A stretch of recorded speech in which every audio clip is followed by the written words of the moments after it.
What if I told you that fear and excitement is the same physical energy, and the only difference is the story that you attach to it? You change the story, and you can turn fear into fuel. Let's dive in. So, it's important to start with the understanding that all emotions, the full spectrum of emotions, is simply different forms of energies. It's us experiencing energies in different ways, and we've attached these energetic feelings certain labels. And what might be fear could be excitement for someone else. What might be sadness and grief could be joy for someone else. Okay? It's all about the label that we attach to how that experience energetically makes us feel. Okay? That's fundamentally what's going on. And it's important you understand that, because when you get a base level understanding of this, now as a neutral observer, okay, you can then decide how should you logically, perhaps, experience this energy. Okay? Maybe we have been used to experiencing it in a certain way that has maybe put us in a fearful state.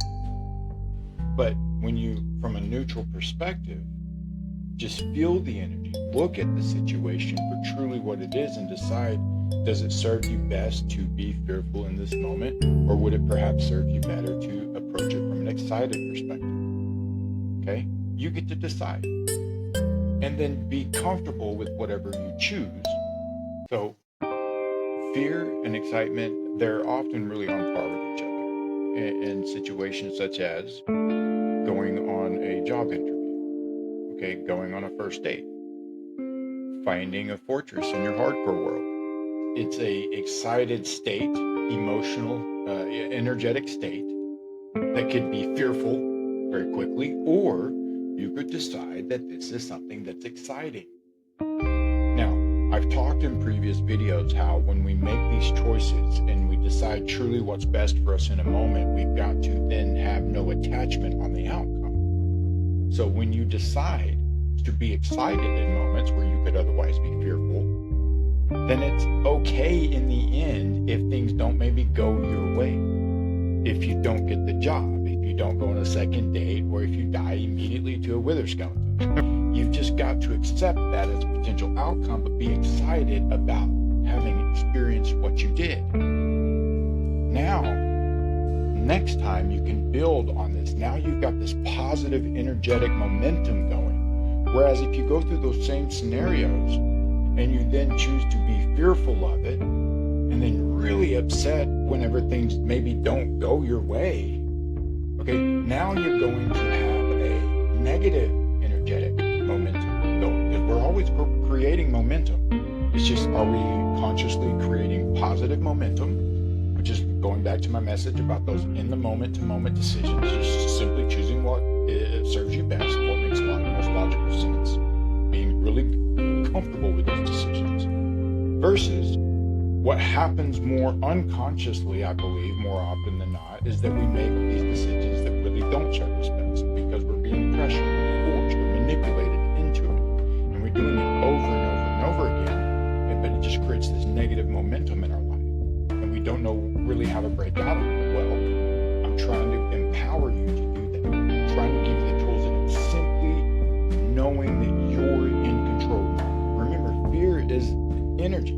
And whenever you live in fear of something happening, you're actually feeding the potential of that happening with that fear, versus not being fearful of it, just being aware of it, and maintaining a state of mind that everything is going to be okay. Everything's going to work out. Despite knowing the potentials of things maybe not working out and being prepared perhaps for something not working out to a degree, maintaining this state of mind that everything's going to be okay and work out, and allow that to happen. Look, another form of fear that you need to be aware of is fear in news stories, media, movies. When someone's using a fear tactic, they are attempting to manipulate you in some way, trying to get you to do something that you probably otherwise wouldn't do. And whenever you understand and view fear as just simply an energetic state, you get to then put a label on it. You get to determine how you want to take it in. When you see a story that is fear-based, you can, instead of feeding it the energy of fear, you can choose to feed it love and compassion. Okay? This is a completely different dynamic. Now, let's just say you saw a news story that made you really sad and fearful. That same scenario is gonna play out no matter what. It's just you then get to choose how you experience that energy. Okay? And then depending on how you experience it, and then you feed it that sort of energy, now you're providing the probability of something positive coming out of it. Okay? Versus fearing it, which is just feeding more negativity to a negative situation. Okay? We've got to realize the power that we have in controlling these energies and taking a conscious approach to how we want to experience these energies, and then how we want to also share these energies. So again, the key is just to simply take a step back, view the situation as the neutral observer, and decide that what makes the most logical sense in that moment. Okay? And you choose how you want to experience that energy. You decide what sort of energy you want to feed a situation. And by simply doing this, you will find that you begin to develop more positive momentum in your life whenever you consciously choose things that make more logical sense for you, not what you're being pressured to do, which is what fear is doing. Okay? Fear is not a natural state for us. So you can always view it as a trigger and as a stop sign to say, hold up a minute, let me experience this from a neutral perspective. Should I be in fear in this moment? Or is something trying to tell me to be in fear? You decide what story you want to put behind it, and therefore how you want to experience it. Okay? Till next time, love you all.